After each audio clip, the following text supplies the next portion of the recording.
అదేవిధంగా outer ring road out side కొత్తగా ఇప్పుడు రీజనల్ రింగ్ రోడ్ రాబోతుంది. సూత్రప్రాయంగా కేంద్ర ప్రభుత్వం ఆమోదించింది. రీజనల్ రింగ్ రోడ్డును మనం ఈరోజు ప్రకటించుకున్నాము.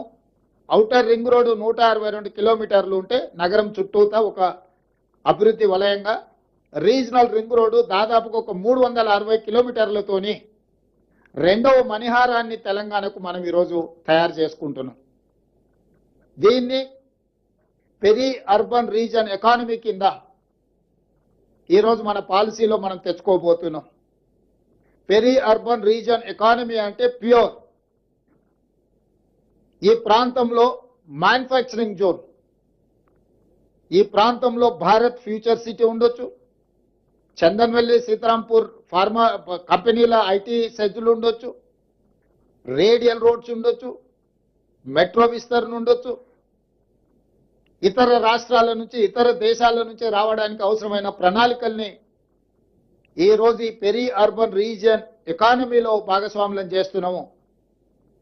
దీన్ని షార్ట్ ఫామ్ లో ప్యూర్ అని మనం పిలుచుకోదలుచుకున్నాం. ఈ ప్యూర్ కి Bengaluru to Hyderabad, Hyderabad to Amaravati, Amaravati to Chennai greenfield హైవేలతో పాటు బుల్లెట్ ట్రైన్లు కూడా ఈరోజు మన కేంద్ర ప్రభుత్వాన్ని సూత్రప్రాయంగా ఒప్పింపజేయడం జరిగింది.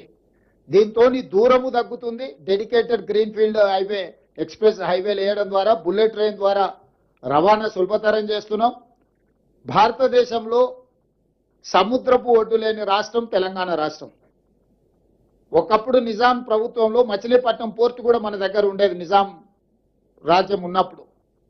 ఈరోజు మనం మచిలీపట్నం పోర్టు కూడా ఈరోజు కనెక్టివిటీ డెవలప్ చేస్తున్నాం.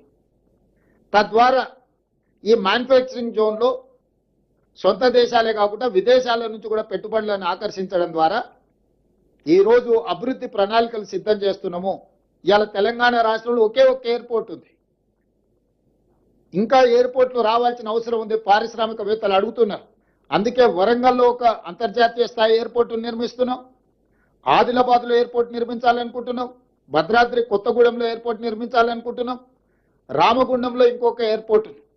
అంటే రాబోయే రోజుల్లో తెలంగాణ రాష్ట్రానికి అదనంగా 4 కొత్తగా ఎయిర్పోర్టులు మనం తెస్తున్నాము. ఏ రాష్ట్రమైనా అభివృద్ధి చెందాలి అంటే ఆ రాష్ట్రానికి సులభతరమైన రవాణా వెసులుబాటు ఉండాలి. దానికోసం ఇతర రాష్ట్రాల నుంచి గ్రీన్ఫీల్డ్ ఎక్స్ప్రెస్ హైవేలు నిర్మిస్తున్నాం, ఇతర రాష్ట్రాల నుంచి బుల్లెట్ ట్రైన్లను నిర్మిస్తున్నాం, ఇతర దేశాల నుంచి ఉత్పత్తి చేసిన వస్తువులను తెచ్చుకోవాలన్నా, మన రాష్ట్రంలో ఉత్పత్తి చేసిన వస్తువులను ఇతర దేశాలకు తరలించాలన్నా సముద్రం ఉండాలి.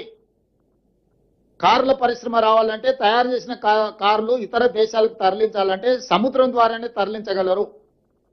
మనకు ఆ సముద్రము లేకపోవడం వల్ల ఈరోజు మనము హైదరాబాద్ నుంచి మచిలీపట్నానికి dedicated greenfield express highway Andhra Pradesh ముఖ్యమంత్రి గారితో మాట్లాడడం జరిగింది, దేశ ప్రధానమంత్రి గారితో మాట్లాడడం జరిగింది. ప్రాథమికంగా మేము అందరం కూడా ఒక ఆలోచనకు, ఒక అంగీకారానికి వచ్చినాం.